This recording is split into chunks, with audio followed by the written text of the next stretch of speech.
자, 그다음에 2강 변이와 자연선택에 의한 생물의 진화 단원으로 왔고요.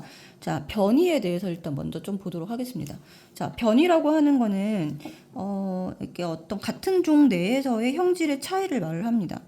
이제 이게 다른 당연히 여기 보면 개가 있고 고양이가 있으면 둘은 형질의 차이가 명백하죠. 개와 고양이는 우리가 구별할 수 있을 정도잖아요. 근데 이제 여기서 말하는 변이라고 하는 거는 요 같은 개 내에서의 변이를 말합니다. 예를 들어 뭐 삽살개가 있고 진돗개가 있다. 자, 요거는 같은 종 내에서 이런 식으로 뭐 형질의 차이가 나타나는 것이죠. 자, 요거는 유전적 차이에 의한 것입니다. 같은 종인데 모양의 차이가 특성의 차이가 나타나는 거예요. 그러니까 유전적 차이가 나타나고 그다음에 형질이 자손에게 유전이 됩니다. 자, 예를 들면 앵무의 깃털 색깔, 무당벌레 무늬, 조개 껍질 무늬 이런 것들은 같은 조개이지만 무늬가 굉장히 다양하고 무당벌레도 이게 무늬가 다양하죠. 앵무 깃털 색도 그렇고요. 비둘기도 마찬가지입니다.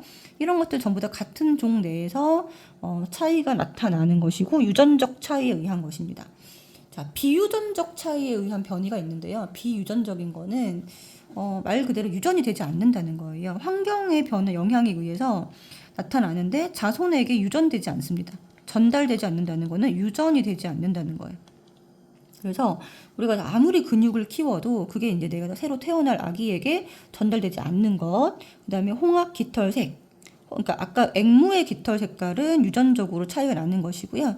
홍학은 어린 홍학에서 이제 어른 홍학으로 갈수록 붉어지는데 이게 먹이의 영향 때문입니다. 깃털 색의 변화라고 보시면 되겠습니다. 어린 개체에서 성체로 가면서 깃털 색이 변하는데요. 홍학은 이게 이제 먹이 때문이다 라는 것이고 카렌족 여인의 목 길이가 점점 목의 길이가 길어지는 것도 나이를 한 살 먹을수록 목걸이를 하나씩 채우게 되거든요. 그러면서 목의 길이가 길어지는 자, 요런 것들은 자식을 낳으면 자손에게는 전달이 되지 않는 것이죠. 자, 그래서 이런 변이가 유전적 변이와 비유전적 변이가 있는데 우리가 흔히 말하는 변이라고 하는 거는 유전적 변이를 뜻한다. 요거 꼭 기억해야 됩니다. 자, 변이가 나타나는 원인은 첫 번째는 돌연변이입니다. 돌연변이. 그래서 돌연변이는 DNA 유전 정보의 변화로 인해서 이게 중요해요. 부모의 없던 형질이 자손에게 갑자기 나타나는 걸 말합니다. 그래서 여기 보면은 붉은색 유전자를 가지고 있는데 이 유전자가 부모 집단이라고 하면 이 돌연변이가 나타나면 갑자기 부모에게 없는 초록 색깔을 띠는 이 딱정벌레가 나타납니다. 이거는 교배에 의해서 물론 이게 교배에 의해서 이 초록색 유전자가 유전이 되죠. 유전이 되는데 처음에 이 붉은색 유전자를 가진 뇌에서 없던 형질이 갑자기 나타나는 거기 때문에 이걸 돌연변이라고 하는 겁니다. 그래서 돌연변이는 자 무리 내에서 교배를 통해서 유전자를 물려줄 수 있고요. 그 다음에 유전적으로 변이가 다양해지는 계기가 되는 겁니다. 자, 돌연변이의 가장 큰 특징은 새로운 유전자가 만들어진다라는 거, 자손에게 유전이 가능하다. 요거 두 개 꼭 기억해야 되고, 그 다음에 두 번째는 유성생식 과정에서 새로운 유전자가 만들어지는 게 아니라 있던 유전자가 조합이 돼서 다양한 생식세포를 형성을 하고요. 요 암수의 생식세포가 무작위로 수정이 돼서 형질이 다양한 자손이 나타납니다. 이거는 원래 존재하던 유전자의 조합입니다. 존재하던 유전자의 재조합이죠. 조합이 돼서 이 생식세포 형성 과정 그리고 이제 생식세포가 수정이 되는 과정. 이 두 과정, 생식세포가 형성되는 과정 첫 번째, 그 다음에 수정되는 과정 두 번째. 이 과정을 거치면서 굉장히 형질이 다양해진다. 자, 그러니까 여기도 지금 보면은 흰색 털 유전자를 가진 엄마랑 갈색 털 유전자를 가진 이제 아빠 개가 이제 교배를 하게 되면 어떻게 되는 거예요? 엄마가 가진 흰색 털 유전자와 아빠가 가진 갈색 털 유전자가 재조합되는 거죠. 원래 있던 유전자가 이렇게 조합이 되고요. 그래서 유성생식은 항상 암수가 있는 상태에서 요게 가능하다라는 거. 자, 그러면 세균 같은 거는 유성생식은 불가능합니다. 불가능하고 돌연변이는 세균 같은 경우는 돌연변이만 가능하다. 이거 좀 기억하셔야 될 것 같고. 자, 그러니까 이런 유전자 조합이나 수정 과정을 통해서 형질이 다양해진다. 총 2개의 원인이 있습니다. 변이 원인은 돌연변이 또는 유성생식. 이렇게 생각하시면 될 것 같아요. 자, 그러면 자연 선택이라고 하는 건 뭐냐면 다양한 이런 변이를 가진 개체들 중에서 이 환경에 적응하기 유리한 형질을 가진 개체가 선택을 받아서 더 많은 자손을 남기는 과정입니다. 예를 들면 이제 핀치가 각 섬마다 부리의 모양이 다릅니다. 자, 여기 보면은 여기가 이제 갈라파고스 군도라고 하는 굉장히 많은 섬으로 이루어진 부분 그 섬나라가 있는데, 자, 여기 지금 핀치라고 하는 새가 있어요. 핀치라고 하는 새는 애초에 조상 핀치가 있었고 이 조상 핀치의 부리가 굉장히 다양한 변이가 있었습니다. 자, 이 변이들 중에서 변이가 당연히 여러 변이들이 각 섬으로 이주를 했겠죠. 그런데 섬에 도착하고 보니까 이렇게 선인장이 많은 섬에는 이게 길고 뾰족한 부리가 유리했던 것이고, 크고 단단한 씨앗이 많은 섬에는 크고 두꺼운 부리를 가진 이 핀치새가 유리했던 거죠. 여러 변이 중에서 각각의 그 섬에 먹이를 먹는 데 있어서 유리한 형질이 선택을 받은 것이고, 그 오랜 시간이 거치면서 부리의 모양이 이런 식으로 이제 그 부리를 가진 자손이 더 많이 살아남게 되면서 섬마다 부리의 모양이 달라진 거예요. 그러니까 각 섬마다 먹이 환경이 달랐고요. 여기에 적합한 부리를 가진 애가 선택되면서 오랜 시간 동안 이게 누적되면서 서로 다른 부리 모양을 가진 애들로 진화하게 되었다라고 이제 결론을 내리면 되겠습니다. 총 14종이 지금 발견된다고 합니다. 부리 모양이 다른 새들이. 자, 그래서 섬의 먹이가 달라서 부리 모양이 변한 것이 아니고요. 부리 모양의 변이는 이미 존재하고 있었고 그 중에서 유리한 애가 자연 선택을 받았다라는 거, 변이는 이미 존재하고 있었다라는 거 기억하셔야 됩니다. 자, 그다음에 항생제 내성세균 마찬가지로 항생제는 이제 여기는 내성세균이니까 세균이잖아요. 여기는 이제 변이가 나타났는데 변이가 원래 존재하고 있었고요. 항생제의 내성이 있는 세균과 이제 없는 세균, 얘가 있는 세균, 얘가 없는 세균이 이제 원래 변이가 존재하고 있었고, 항생제 내성 세균의 변이는 돌연 변이에 의해서 발생이 된 겁니다.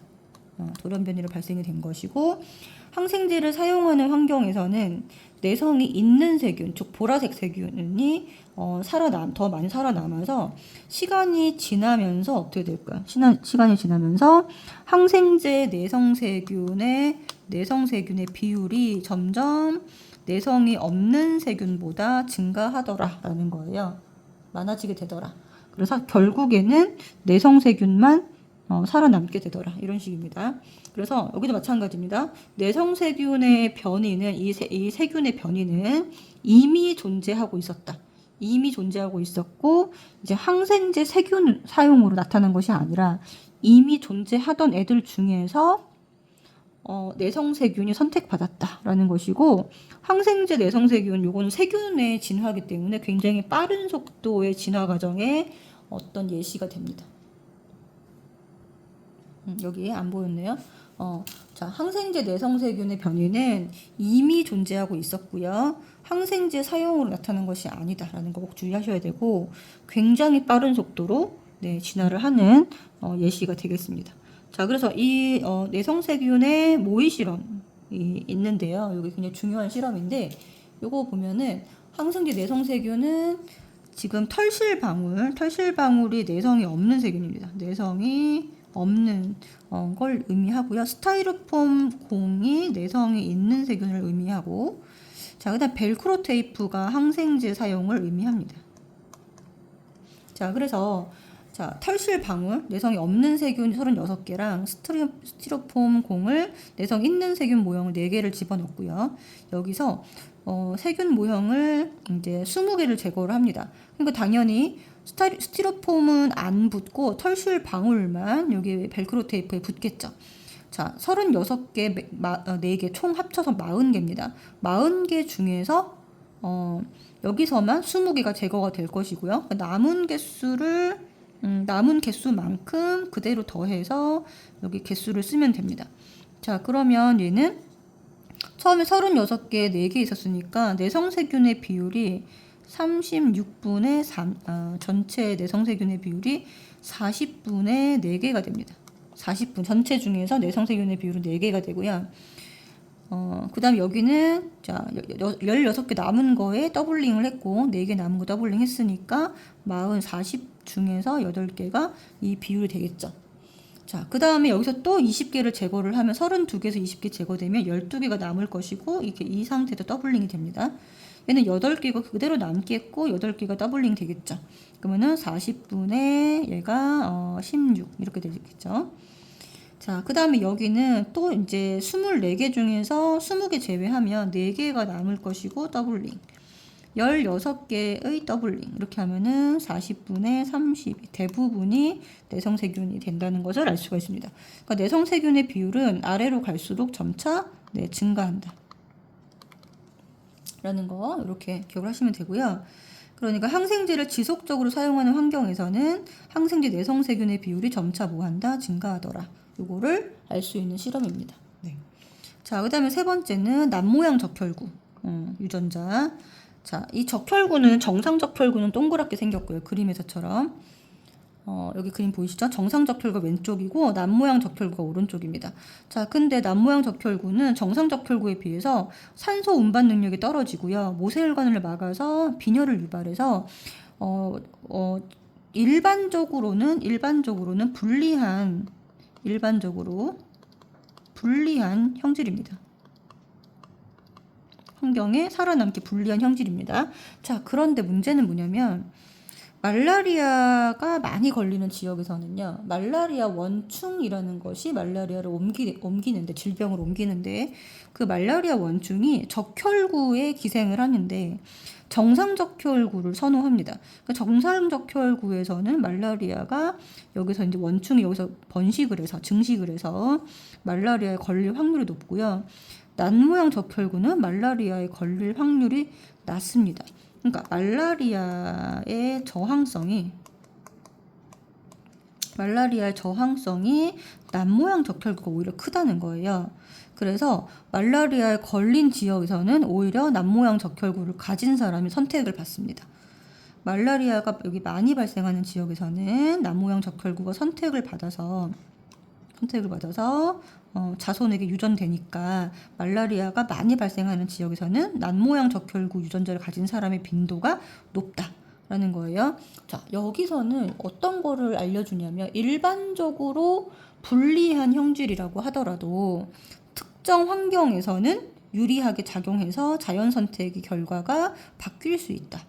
라는 겁니다. 말라리아가 발생 지역이 아닌 곳에서는 정상적혈구가 선택을 받고요. 말라리아 발생 지역에서는 남모양 적혈구가 선택을 받습니다.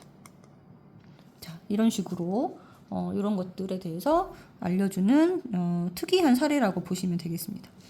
자, 그래서 지금 이제 앞에서 변이라는 것이 무엇인지, 그리고 자연 선택이 뭔지, 이런 것들에 의하여 우리가 생물의 진화가 일어난다라는 거. 생물의 진화는 굉장히 오랜 시간 동안 여러 세대를 거치면서 생물이 변화하는 현상을 진화라고 합니다. 그래서 진화 결과 이 지구에 굉장히 다양한 생물이 나타나게 된 것인데요. 다윈의 자연 선택설이 곧 다윈의 진화론입니다. 즉 위에서 얘기했던 이 변이와 자연 선택으로 진화를 설명하고 있다라는 거죠. 진화 과정을. 자, 첫 번째는 일단 생물은 주어진 환경에서 살아남을 수 있는 것보다 더 많은 수의 자손을 낳는다. 이게 과잉 생산이고 이 과정에서 다양한 형질이 나타난다. 근데 이 변이가 나타나는 과정은 이제 지금은 알고 있죠. 유전적으로 돌연변이 그리고 유성생식에 의한 것인데 과잉 생산과 변이에 의한 것이다라는 것까지 다윈이 설명을 했습니다. 과잉 생산과 변이가 나타난다. 첫 번째로. 자, 그리고 두 번째가 과잉 생산된 개체 사이에서 어떤 서식 공간이나 먹이 등을 두고 생존 경쟁을 벌인다. 라는 거고요. 생존 경쟁을 벌인다. 여기 중에서 유리한 그 형질을 가진 개체가 생존 경쟁에서 살아남는다. 유리한 형질을 가진 개체가 선택받아서 더 많은 자손을 남기는 게 바로 자연 선택입니다. 유리한 형질을 가진 개체가 더 많이 살아남아가지고 자손을 많이 남기는 거, 이게 자연 선택 과정을 거치게 되고, 이게 오랫동안 누적이 돼서 다른 종으로 진화가 일어납니다. 자, 예를 들면 밑에 이제 기린의 목의 변이가 원래부터 다양하게 있었고, 목의 길이는 원래부터 다양했고, 이게 이제 과잉 생산과 변이의 그림이죠. 여기서 서로 경쟁을 통해서 자연 선택을 목이 긴 기린이 선택을 받았다는 거예요. 그리고 이 과정이 오랫동안 누적이 되면서 목이 지금처럼 길어진 것이다 라는 게 진화입니다. 자, 근데 자연 선택설의 한계점은 뭐냐면 변이의 원인을 제대로 설명을 못한 거예요. 원인 설명을 잘 못했고, 지금은 알고 있죠. 근데 그 당시에는, 현재는 알고 있습니다. 현재는 변이 원인을 알고 있는데, 뭐라고 알고 있어요, 현재는? 돌연변이하고 앞에서 배웠던 거죠. 돌연변이와 유성생식이라는 거를 지금 현재는 알고 있으나, 과거에 이 다윈이 설명할 당시에는 설명을 하지 못했습니다. 그리고 형질이 자손에게 전달되는 원리, 요 원리를 현재는 알고 있죠. 유전 과정이죠. 전달되는 원리를 설명하지 못했습니다. 자, 그래서 요 두 가지를 이제 변이의 원인과 유전 과정에 대해서 설명을 하지 못했다. 유성생식 과정에 대해서 설명하지 못한 게 한계점이 되겠습니다. 자, 그래서 여기는 전체적인 이제 주제가, 첫 번째가 다시 이제 반복을 하면 이제 변이에 대해서 쭉 설명을 하고 있고요. 변이가 나타나는 원인 두 가지가 돌연변이와 유성생식이더라. 그리고 자연선택이란 환경에 유리한 형질을 가진 개체가 더 잘 살아남아서 자손을 남기는 과정을 자연선택이라고 하고, 핀치의 예시와 항생제 세균, 그리고 지금 뒤에 보면 남모양 적혈구까지 설명을 했습니다. 그리고 이제 우리 생물의 진화 과정은 다윈의 자연선택설을 이제 정설을 받아들이고 있는데, 다윈의 진화론이 곧 다윈의 자연선택설이고요. 변이와 자연선택으로 설명을 합니다. 그래서 전체 과정 순서 기억해야 됩니다. 과잉 생산 변이가 첫 번째고요. 그 다음이 생존 경쟁을 거쳐서 유리한 개체가 선택을 받고 자손을 더 많이 남기고, 그 다음에 이제 이게 오랫동안 누적이 되면서 다양한 생물 종이 생물로 진화하게 된다. 라는 거, 요 전체 과정, 그리고 한계점까지 기억을 해주시면 되겠습니다.